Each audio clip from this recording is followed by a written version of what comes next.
ಇರುವ ಕಡೆ ಭ್ರಷ್ಟಾಚಾರ ಮಾಡ್ತಾ ಇದ್ದಾರೆ ಅಂತ ಹೇಳ್ತಾರೆ. ಆದರೆ ನರೇಂದ್ರ ಮೋದಿ ಅವರು ಹೇಳುವುದಿಲ್ಲ, ಬರೀ सुळू. नरेंद्र मोदी अनेक काँग्रेसचे सत्ता असताना राज्यामध्ये भ्रष्टाचार करतातच असं सांगतात, परंतु सातत्यानं नरेंद्र मोदी एक खोटारडा प्रधानमंत्री आहे. सातत्यानं खोटं बोलणारा या देशामध्ये प्रधानमंत्री कोणी असेल तर केवळ आणि केवळ नरेंद्र मोदी हे खोटारडे आणि सातत्यानं खोटं बोलणारे प्रधानमंत्री. ಇದೆ ಮಹಾರಾಷ್ಟ್ರ ರಾಜ್ಯದಲ್ಲಿ ಪ್ರಚಾರ ಮಾಡುವಾಗ ಸಿದ್ದರಾಮಯ್ಯನವರ ಸರ್ಕಾರ ಎಕ್ಸೈಸ್ ಡಿಪಾರ್ಟ್ಮೆಂಟ್ ಇಂದ 700 ಕೋಟಿ ರೂಪಾಯಿಗಳನ್ನ ಕಲೆಕ್ಟ್ ಮಾಡಿ ಮಹಾರಾಷ್ಟ್ರ ಚುನಾವಣೆಗೆ ಕಳಿಸಿದ್ದಾರೆ ಅಂತಕ್ಕಂಥ ಹಸಿ ಸುಳ್ಳನ್ನ ಹೇಳಿದ್ದಾರೆ. महाराष्ट्रामध्ये भाषण करत असताना नरेंद्र मोदी सांगितले, कर्नाटकमध्ये असणारं काँग्रेसचे सरकार, सिद्धरामय्या साहेबांचं सरकार मनी एक्सचेंज मध्ये 700 कोटी रुपये हे महाराष्ट्राच्या निवडणुकीला देतात. अशा प्रकारचं खोटा जाहिरातबाजी नरेंद्र मोदी यांनी केलेलं आहे. ನಾನು ನರೇಂದ್ರ ಮೋದಿಜಿಯವರಿಗೆ ಸವಾಲನ್ನು ಹಾಕಿದ್ದೇನೆ.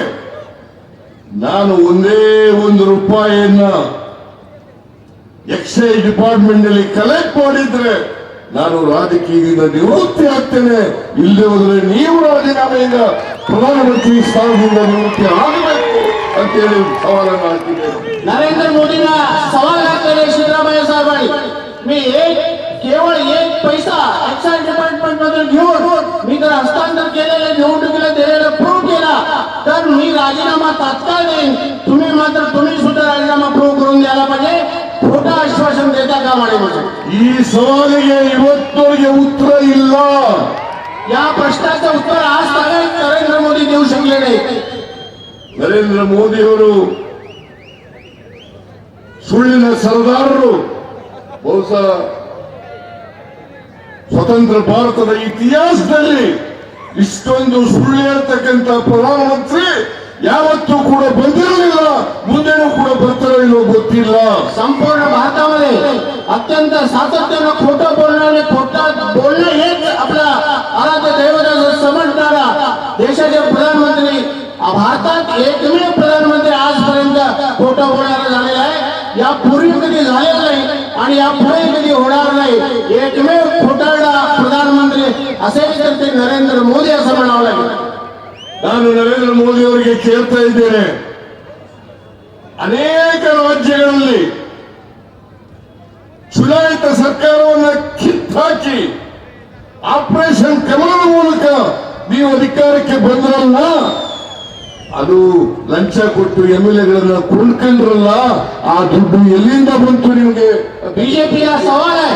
अनेक राज्यांमध्ये पूर्ण प्रमाणाची सत्ता नसताना अनेक आमदारांना खरेदी केला, कमल ऑपरेशन केला.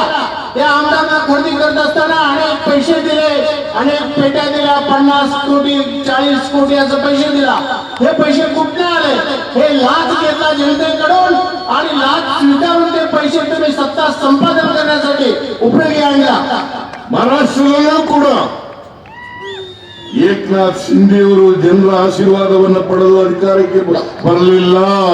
महाराष्ट्रामध्ये एकनाथ शिंदेचा सत्ता जनता जनार्दनचा आशीर्वाद आलेला नाही. ಬಿಜೆಪಿಯವರ ಆಪರೇಷನ್ ಕಮಲದಿಂದ ಉದ್ಧವ್ ಠಾಕ್ರೆಯನ್ನ ತೆಗೆದು ಅಧಿಕಾರಕ್ಕೆ ಏಕನಾಥ್ ಶಿಂದೆಯವರು ಬಂದಂತದ್ದು. हॅलो, पाठीमागच्या दाराने सत्ता संपादन करणारे एकनाथ शिंदे कुठल्याही पूर्ण प्रमाणाचा जनतेचा विश्वास न घेता ऑपरेशन कमल करून आमदारांना सोबत घेऊन त्यांनी भारतीय जनता पक्षामध्ये सामील होऊन मुख्यमंत्री झालेले आहेत. ನೀವು ಆಪರೇಷನ್ ಕಮಲಕ್ಕೆ ಕರ್ನಾಟಕದಲ್ಲೂ ಕೂಡ ಯಾವತ್ತೂ ಕೂಡ ಅವರು ಕರ್ನಾಟಕದಲ್ಲಿ ಅಧಿಕಾರಕ್ಕೆ ಜನರ ಆಶೀರ್ವಾದದಿಂದ ಬರಲಿಲ್ಲ. कर्नाटकामध्ये सुद्धा कधीही जनता जनार्दनच्या आशीर्वादाने बीजेपी सरकार सत्तेवर आलेलं नाही. 2008ರಲ್ಲಿ 110 ಸ್ಥಾನಗಳನ್ನು ಗೆದ್ರು. 2018ರಲ್ಲಿ 104 ಸ್ಥಾನಗಳನ್ನು ಗೆದ್ರು. ಉಳಿಕೆ ಸ್ಥಾನಗಳಿಗೆ ದುಡ್ಡು ಕೊಟ್ಟು ಕೊಂಡ್ಕೊಂಡು ಆಪರೇಷನ್ ಕಮಲ ಮಾಡಿ ಅಧಿಕಾರಕ್ಕೆ ಬಂದದ್ದು. 2008 मध्ये आणि या ठिकाणी पूर्ण प्रमाणाची सत्ता बीजेपीची आली आहे कर्नाटकात. जे आमदार कमी पडले ते आमदार खरेदी केले आणि मागच्या दरवाज्याला सत्ता काबीज करण्याचा त्याने प्रयत्न केला आणि सत्ता प्रस्थापित केली. ಈ ರೀತಿಯಾಗಿ ಚುನಾಯಿತ ಸರ್ಕಾರಗಳನ್ನ ಕೆಡವಿ ಹಿಂಭಾಗಲಿಂದ ಅಧಿಕಾರಕ್ಕೆ ಬಂದ್ರಲ್ಲ ನರೇಂದ್ರ ಮೋದಿಜಿಯವರೇ, ನಿಮ್ ಪಕ್ಷ ಆಪರೇಷನ್ ಕಮಲ ಮಾಡೋದಲ್ಲ, ಕೋಟ್ಯಾಂತರ ರೂಪಾಯಿಗಳನ್ನ ಖರ್ಚು ಮಾಡೋದಲ್ಲ, ಆ ದುಡ್ಡು ಲಂಚದ ದುಡ್ಡಲ್ಲವೇ. नरेंद्र मोदी यांना सांगायचंय की जी जनता जनार्दनच्या आशीर्वादाने जे सरकार सत्तेवर आली काँग्रेस, ती सत्ता हिसकून घेण्यासाठी, ती सत्ता पाडण्यासाठी कमी असलेले आमदार खरेदी करून, कमल ऑपरेशन करून मागच्या दरवाज्याने सत्ता प्रस्थापित केली ना. हे पैसे कुठून आले? ते लाच घेतलेलेच पैसे. ಭ್ರಷ್ಟಾಚಾರದ ಬಗ್ಗೆ ಮಾತಾಡಲಿಕ್ಕೆ ನಿಮ್ಗೆ ಯಾವ ನೈತಿಕತೆ ಇದೆ? भ्रष्टाचारावरती बोलण्याचा तुम्हाला नैतिक अधिकारच नाही. ಹಾಗೇನೆ ನಮ್ಮ ಗ್ಯಾರಂಟಿ ಯೋಜನೆಗಳ ಬಗ್ಗೆ ಸುಳ್ಳು ಹೇಳ್ತಾ ಇದ್ದೀರಿ. तसेच आमच्या ज्या गॅरंटी योजना आहेत त्या गॅरंटी योजनेबद्दल नाही ते खोटे बोलण्याचं काम त्यांचं चालू आहे. ಮಹಾರಾಷ್ಟ್ರ ಸರ್ಕಾರ ಕರ್ನಾಟಕದ ಗ್ಯಾರಂಟಿ ಯೋಜನೆಗಳ ಬಗ್ಗೆ, ತೆಲಂಗಾಣ ಗ್ಯಾರಂಟಿ ಯೋಜನೆಗಳ ಬಗ್ಗೆ, ಹಿಮಾಚಲ ಪ್ರದೇಶ ಗ್ಯಾರಂಟಿ ಯೋಜನೆಗಳ ಬಗ್ಗೆ ಒಂದು ಇತ್ತೀಚೆಗೆ ಅಡ್ವರ್ಟೈಸ್ಮೆಂಟ್ ಅನ್ನು ಕೊಟ್ಟಿದ್ದರು. गॅरंटीच्या बाबतीत कर्नाटक, महाराष्ट्र आणि तेलंगणा आणि हिमाचल प्रदेश या राज्यामध्ये जे काँग्रेस सरकारचे जे गॅरंटी योजना आहेत त्यांच्याबद्दल खोटी जाहिरात पसरवण्याचं काम हे बीजेपी सरकार सातत्याने करत आहे. ಅದೆಲ್ಲ ಬರೀ ಸುಳ್ಳು. ಕರ್ನಾಟಕ ಸರ್ಕಾರ ಯಾವ ಗ್ಯಾರಂಟಿ ಯೋಜನೆಗಳನ್ನು ಕೂಡ ಜಾರಿ ಮಾಡಿಲ್ಲ. ते सगळं काही खोटं आहे. ಗೃಹಲಕ್ಷ್ಮಿ ಯೋಜನೆಯನ್ನು ಜಾರಿ ಮಾಡಿಲ್ಲ, ಶಕ್ತಿ ಯೋಜನೆಯನ್ನು ಜಾರಿ ಮಾಡಿಲ್ಲ, ಅನ್ನಭಾಗ್ಯ ಕಾರ್ಯಕ್ರಮವನ್ನು ಜಾರಿ ಮಾಡಿಲ್ಲ, ಗೃಹಜ್ಯೋತಿ ಕಾರ್ಯಕ್ರಮ ಮಾಡಿಲ್ಲ, ಯುವ ನಿಧಿ ಕಾರ್ಯಕ್ರಮವನ್ನು ಮಾಡಿಲ್ಲ. कर्नाटकामध्ये 5 गॅरंटी ज्या आहेत या सर्व 5 गॅरंटी कुठल्याही अंमलात आलेल्या नाही, त्याचा खोटा प्रचार या नरेंद्र मोदी आणि बीजेपी मंडळीने केलेला आहे. ಇಲ್ಲಿನ ಬಿಜೆಪಿಯವರಿಗೆ ನಾನು ಆಹ್ವಾನ ಮಾಡ್ತೇನೆ, ಬಂದು ನೋಡ್ಬೇಕು ಕರ್ನಾಟಕದಲ್ಲಿ ನಾವು 5 ಗ್ಯಾರಂಟಿ ಯೋಜನೆಗಳನ್ನ ಜಾರಿ ಮಾಡಿದ್ದೀವಾ ಅಥವಾ ಇಲ್ಲವಾ ಅಂತಕ್ಕಂಥದನ್ನ ನೋಡ್ಬೇಕು ಅಂತ ಹೇಳಿ ನಾನೇ ಅವನಿಗೆ ಬಸ್ಗಳನ್ನ, ವಿಮಾನವನ್ನ ಅರೇಂಜ್ ಮಾಡ್ತೀನಿ, ಬಂದು ನೋಡ್ಲಿ. कर्नाटकामध्ये 5 गॅरंटी अत्यंत अंमलात आहे. प्रत्येक लोकांना गोरगरिबांना ते मिळत आहे. हे त्यांनी स्वतः विमानाने यावं, त्या विमानांची व्यवस्था सुद्धा आपण करू. सगळे 100% हे 5 गॅरंटी योजने कर्नाटकामध्ये लागू आहे. ನಾನು ಇವತ್ತು ನಿಮಗೆಲ್ಲ ತಿಳಿಸ್ತಾ ಇದ್ದೇನೆ, ನಾನು ಈ ಕರ್ನಾಟಕ ರಾಜ್ಯದ ಮುಖ್ಯಮಂತ್ರಿಯಾಗಿ ಹೇಳ್ತಾ ಇದ್ದೇನೆ, ನಾನು ಸುಳ್ಳು ಹೇಳಿದ್ರೆ ರಾಜಕೀಯದಿಂದ ನಿವೃತ್ತಿ ಆಗ್ತೇನೆ. ಇಲ್ಲ, ಇವರು ಸುಳ್ಳು ಹೇಳಿದ್ರೆ ಅದರ ಕೆಟ್ಟ ಪರಿಣಾಮವನ್ನು ಎದುರಿಸಬೇಕಾಗ್ತದೆ ಅಂತಕ್ಕಂಥ ಮಾತುಗಳನ್ನು ಹೇಳಲಿಕ್ಕೆ ಬಯಸ್ತಾ ಇದ್ದೇನೆ. कर्नाटकाचा मुख्यमंत्री म्हणून सांगतो, मी जे कर्नाटकात अंमलात आलेले गॅरंटी हे जर खोटं असतील तर मी आजच राजीनामा देतो आणि त्यांनी सुद्धा त्याचे वाईट परिणाम या महाराष्ट्राच्या भूमीमध्ये त्यांना भाजप आणि त्यांच्या मित्र पक्षांना भोगावे लागतील. ಕರ್ನಾಟಕ ಕಾಂಗ್ರೆಸ್ ಕರ್ನಾಟಕದಲ್ಲಿ ತೀರ್ಮಾನವನ್ನು ಮಾಡಿದ್ದೇವೆ, ಬಿಜೆಪಿಯವರ ಮೇಲೆ, ಬಿಜೆಪಿ ಸರ್ಕಾರದ ಮೇಲೆ ಮೊಕದ್ದಮೆಯನ್ನು ದಾಖಲು ಮಾಡಬೇಕು ಅಂತೇಳಿ ತೀರ್ಮಾನ ಮಾಡಿದ್ದೇವೆ. कर्नाटक सरकार या अशा खोट्या वल्गना देणाऱ्या बीजेपीच्या लीडरवरती, त्यांच्या प्रमुखांवरती केस दाखल करण्याचा निर्णय कर्नाटक सरकारने घेतलेला आहे.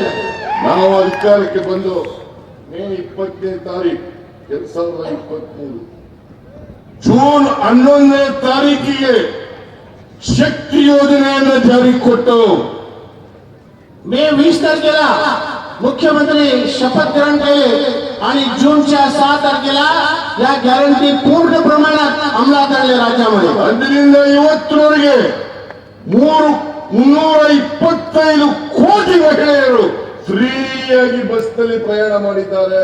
तेव्हापासून आजपर्यंत 365 कोटी महिला या बसमधून मोफत प्रवास केलेले आहेत कर्नाटक राज्यामध्ये. ಗೃಹ ಜ್ಯೋತಿ ಅನ್ನಭಾಗ್ಯ ಕಾರ್ಯಕ್ರಮವನ್ನ ಆಗಸ್ಟ್ 2023 ಇಸ್ವಿಯಲ್ಲಿ ಜಾರಿಗೆ ಕೊಟ್ಟು गृहज्योती आणि अन्नभाग्य योजना या ऑगस्ट मध्ये अंमलात आल्या. ಆಗಸ್ಟ್ ತಿಂಗಳಲ್ಲಿ ಗೃಹಲಕ್ಷ್ಮಿ ಯೋಜನೆಗೆ ಜಾರಿ ಕೊಟ್ಟವು. ऑगस्ट मध्ये ग्रह ज्योती या कार्यक्रमाला चालना देण्यात आली. ಡಿಸೆಂಬರ್ನಲ್ಲಿ ಯುವ ನಿಧಿ ಕಾರ್ಯಕ್ರಮಕ್ಕೆ ಜಾರಿ ಕೊಟ್ಟು डिसेंबर मध्ये युवा निधी युवकांना युवकांनी स्टायपंड देण्याचा कार्यक्रम जारी करण्यात आला. ಈ ಗ್ಯಾರಂಟಿ ಯೋಜನೆಗಳಿಗೆ ಕರ್ನಾಟಕ ಸರ್ಕಾರ 56,000 ಕೋಟಿ ರೂಪಾಯಿಗಳನ್ನು ಖರ್ಚು ಮಾಡ್ತಾ ಇದೆ. या सर्व गॅरंटी व्यवस्थित राहावेत ते कधी बंद पडता कामा नये म्हणून बजेटमध्ये 56,000 कोटी रुपयाची तरतूद माननीय मुख्यमंत्री सिद्धरामय्या साहेबांनी करून ठेवलेली आहे. ಪ್ರತಿ ಕುಟುಂಬ 4,000 ರೂಪಾಯಿಯನ್ನ ಪ್ರತಿ ತಿಂಗಳು ಪಡೀತಾ ಇದ್ದಾರೆ. कर्नाटकातील प्रत्येक कुटुंबाला प्रत्येक महिन्याला 4 ते 4,500 रुपयापर्यंत अनुदान हे प्रत्येक कुटुंबाला मिळतं कर्नाटक राज्यामध्ये. हे लक्षात घ्या. ವರ್ಷಕ್ಕೆ 50,000 ರೂಪಾಯಿ ಪಡೀತಾ ಇದ್ದಾರೆ. वर्षाला 50,000 ते 60,000 रुपये प्रत्येक कुटुंबाला या ठिकाणी कर्नाटक राज्यामध्ये या योजनेमुळे लाभ मिळत आहे. ನಾನು ನರೇಂದ್ರ ಮೋದಿ ಅವರಿಗೆ ಕೇಳ್ತಾ ಇದ್ದೀನಿ, ನರೇಂದ್ರ ಮೋದಿ ಅವರೇ, ಬಿಜೆಪಿ ಅಧಿಕಾರದಲ್ಲಿರ್ತಕ್ಕಂಥ ಯಾವುದಾದರೂ ರಾಜ್ಯದಲ್ಲಿ ಇಂತಹ ಕಾರ್ಯಕ್ರಮಗಳನ್ನು ನೀವು ಮಾಡಿದ್ದೀರಾ? नरेंद्र मोदींना मी विचारू शकतो की अशा प्रकारचा एक तरी कार्यक्रम तुमची ज्या ज्या राज्यामध्ये तुमची सत्ता आहे ते सत्ता असणाऱ्या राज्यामध्ये अशा गॅरंटी योजना इम्प्लिमेंट केलेल्या का, अंमलात आणलेल्या आहेत का, हे दाखवून द्यावं. ಈ ಗ್ಯಾರಂಟಿ ಯೋಜನೆಗಳಿಂದ ಜಾರಿ ಮಾಡಿರ್ತಕ್ಕಂಥದ್ದು ನಾವು ಯಾವುದೇ ಜಾತಿ, ಯಾವುದೇ ಧರ್ಮ, ಯಾವುದೇ ಪಕ್ಷ ಇವುಗಳನ್ನು ನೋಡಿ ಮಾಡಿಲ್ಲ. ಎಲ್ಲ ಸಮಾಜದ ಎಲ್ಲ ಬಡವರಿಗೂ ಕೂಡ ಕೊಟ್ಟಿದ್ದೇವೆ. या गॅरंटी योजनेत आहेत त्या गॅरंटी योजना केवळ एससी एसटी अमुक जातीला तमुक जातीला म्हणून नाही, जो माणूस म्हणून राज्यामध्ये जन्माला आलेला आहे त्या प्रत्येक गोरगरिबाला या योजनेचा लाभ मिळावा म्हणून सामान्य माणूस नजरेसमोर ठेवून या योजनेचा अंमलबजावणी केलेली आहे. ಭಾರತೀಯ ಜನತಾ ಪಕ್ಷದ ಬಡವರು ಕೂಡ ಈ ಗ್ಯಾರಂಟಿ ಯೋಜನೆಗಳ ಫಲವನ್ನು ಪಡೆಯುತ್ತಿದ್ದಾರೆ. भारतीय जनता पक्षाकडे जे गरीब लोक आहेत त्यांना सुद्धा आमच्या या काँग्रेसच्या योजनेचा लाभ कर्नाटक राज्यामध्ये होतो. ಅದೇ ರೀತಿ ಈ ಸಾರಿ ಮಲ್ಲಿಕಾರ್ಜುನ ಖರ್ಗೆಯವರು, ರಾಹುಲ್ ಗಾಂಧಿಯವರು, ಸೋನಿಯಾ ಗಾಂಧಿಯವರು, ಶರದ್ ಪವಾರ್ ಅವರು, ಉದ್ಧವ್ ಠಾಕ್ರೆ ಅವರು ಎಲ್ಲರೂ ಕೂಡ ಸೇರಿ 5 ಗ್ಯಾರಂಟಿ ಯೋಜನೆಗಳನ್ನು ಘೋಷಣೆ ಮಾಡಿದ್ದಾರೆ. त्याचप्रमाणे महाविकास आघाडीच्या या निवडणुकीच्या संदर्भात जाहीरनाम्यामध्ये आदरणीय सोनियाजी गांधी, आदरणीय राहुलजी गांधी, एआयसीसीचे अध्यक्ष आदरणीय मल्लिकार्जुन खरगे साहेब, आदरणीय शरदचंद्रजी पवार, आदरणीय उद्धवजी ठाकरे आणि या सर्वांनी मिळून महाविकास आघाडीच्या या 5 गॅरंटी सुद्धा महाराष्ट्रामध्ये आपण जाहीर केलेल्या आहे आणि त्या कर्नाटकाप्रमाणे 100% अंमलात आणण्याचा प्रयत्न महाविकास आघाडी सत्तेवर आल्यानंतर करेल. 5 ಗ್ಯಾರಂಟಿ ಯೋಜನೆಗಳನ್ನು ಕೂಡ ಮಹಾ ವಿಕಾಸ್ ಅಘಾಡಿ ಅಧಿಕಾರಕ್ಕೆ ಬಂದ್ರೆ 100% ಜಾರಿ ಕೊಡ್ತಾರೆ ಅಂತಕ್ಕಂಥ ವಿಶ್ವಾಸ ನನಗಿದೆ.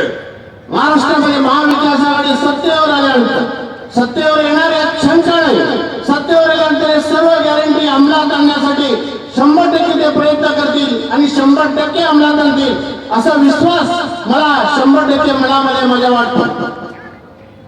ಕಾಂಗ್ರೆಸ್ ಪಕ್ಷ ಯಾವಾಗಲೂ ಕೂಡ ನುಡಿದಂತೆ ನಡೆದಿದೆ, ಕೊಟ್ಟ ಮಾತಿನಂತೆ ನಡ್ಕೊಳ್ತಕ್ಕಂಥ ಪ್ರಯತ್ನವನ್ನ ಮಾಡಿದೆ. काँग्रेस पक्ष केव्हा हे बोले तैसा चालेल त्याची वंदावी पावले, जसं बोलतोय त्या पद्धतीनं कार्यक्रम आखतोय त्या प्रमाणात चालतोय असा एकमेव पक्ष असेल तर ते काँग्रेस पक्ष आणि माननीय सिद्धरामय्या साहेबांचा काँग्रेस पक्ष. ಭಾರತೀಯ ಜನತಾ ಪಕ್ಷ ತನ್ನ ಕೊಟ್ಟ ಮಾತನ್ನು ಉಳಿಸಿಕೊಂಡಿಲ್ಲ, ವಚನ ಭ್ರಷ್ಟತೆಯನ್ನು ಮಾಡಿದ್ದಾರೆ. भारतीय जनता पक्ष कुठलाही शब्द दिलेला तो पाळलेला नाही आणि अत्यंत वचनभ्रष्ट असा पक्ष कुठला असेल या देशामध्ये तर तो भाजप पक्ष म्हणावा लागेल. ಆದ್ರಿಂದ ಕಾಂಗ್ರೆಸ್ ಪಕ್ಷ ಯಾವಾಗಲೂ ಕೂಡ ನುಡಿದಂತೆ ನಡೆದಿದೆ ಇಲ್ಲಿಯವರೆಗೆ. ಬಡವರ ಪರವಾಗಿ, ದಲಿತರ ಪರವಾಗಿ, ಹಿಂದುಳಿದವರ ಪರವಾಗಿ, ಅಲ್ಪಸಂಖ್ಯಾತರ ಪರವಾಗಿ ಯಾವತ್ತೂ ನ್ಯಾಯವನ್ನು ಕೊಡ್ತೀವಿ, ಸಾಮಾಜಿಕ ನ್ಯಾಯವನ್ನು ಕೊಡ್ತಕ್ಕಂಥ ಕೆಲಸವನ್ನು ಬರ್ತಾ ಇದೆ. म्हणून काँग्रेस पक्ष सातत्यानं गोरगरीब जनतेच्या पाठी दलित असेल, अल्पसंख्याक असेल, मागासवर्गीय असेल, या सर्वांना सामाजिक न्याय देण्यासाठी सातत्यानं कार्यक्रम आखून त्याद्वारे सामाजिक संरक्षण देण्याचं काम हे काँग्रेस पक्षानं केलेलं आहे. ಕಾಂಗ್ರೆಸ್ ಪಕ್ಷ ಮಾತ್ರ ಮಹಾರಾಷ್ಟ್ರದ ಸರ್ವತೋಮುಖ ಅಭಿವೃದ್ಧಿಯನ್ನು ಮಾಡಲಿಕ್ಕೆ ಶಕ್ತಿ ಇರ್ತಕ್ಕಂಥದ್ದು ಮಹಾವಿಕಾಸ್ ಅಗಾಡಿಗೆ ಮಾತ್ರ ಶಕ್ತಿ ಇದೆ ಅಂತಕ್ಕಂಥದನ್ನ ತಾವೆಲ್ಲರೂ ಕೂಡ ಮಂಗಳರಾಯ ಅಲ್ಲಿ ಅಂತೇಳು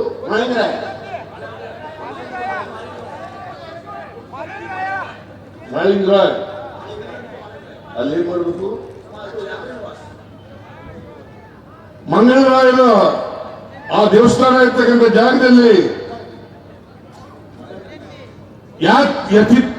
ಯಾತ್ರಿ ನಿವಾಸವನ್ನ ಕಾಂಗ್ರೆಸ್ ಸರ್ಕಾರ ಮಾಡಿಕೊಡ್ತಾರೆ ಅಂತಕ್ಕಂಥ ಮಾತುಗಳನ್ನು ಹೇಳಲಿಕ್ಕೆ ಬಯಸ್ತಾ ಇದ್ದಾರೆ. श्री क्षेत्र उल्लंघे माळिंगराज या ठिकाणी यात्री निवास पाडण्याचं काम त्या ठिकाणी सातत्यानं कर्नाटक गव्हर्नमेंट अशा प्रकारचा आवाज ಧನಿಕ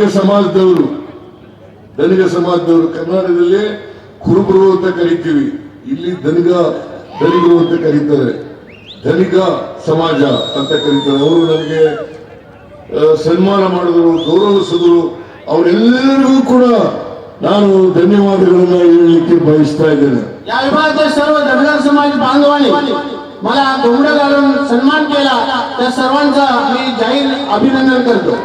ನಾನು ಎಲ್ಲ ಧನಿಕ ಸಮಾಜದವರಿಗೆ, ಹಿಂದುಳಿದವರಿಗೆ, ಅಲ್ಪಸಂಖ್ಯಾತರಿಗೆ ದಯಮಾಡಿ ಕಾಂಗ್ರೆಸ್ ನಿಮ್ಮ ಪಕ್ಷ, ನಿಮ್ಮ ಪರವಾಗಿರ್ತಕ್ಕಂಥದ್ದು, ನಿಮ್ಮ ಶ್ರೇಯೋಭಿವೃದ್ಧಿಯನ್ನು ಬಯಸ್ತಕ್ಕಂಥದ್ದು, ಆ ಪಕ್ಷಕ್ಕೆ ನಿಮ್ಮೆಲ್ಲರ ಆಶೀರ್ವಾದ ಇರಬೇಕು. ಭಗೀರಥ ಬಾಲಕಿ ಅವರನ್ನ ಗೆದ್ದು ಕಳಿಸಿಕೊಡಬೇಕು ಅಂತೇಳಿ ನಿಮ್ಮನ್ನು ಅತ್ಯಂತ ಕಳಕಳಿಯಿಂದ ಪ್ರಾರ್ಥನೆ. धनगर समाजाबरोबर दलित, अल्पसंख्याक आणि मागासवर्गीय सर्वांना माझी एक विनंती आहे. काँग्रेस पक्ष सातत्याने गरिबांच्या पाठीशी असणारा पक्ष आहे आणि त्यासाठी भगीरथ भालके यांच्या पाठीशी खंबीरपणाने राहावं आणि त्यांना मतदान करावं मोठ्या संख्येनं आणि त्यांना प्रचंड मताने निवडून द्यावं अशा प्रकारची विनंती माननीय सिद्धरामಯ್ಯ साहेबांनी केली. ನಿಮ್ಮೆಲ್ಲರಿಗೂ ನಮಸ್ಕಾರಗಳು. ಜೈ ಹಿಂದ್, ಜೈ ಕರ್ನಾಟಕ, ಜೈ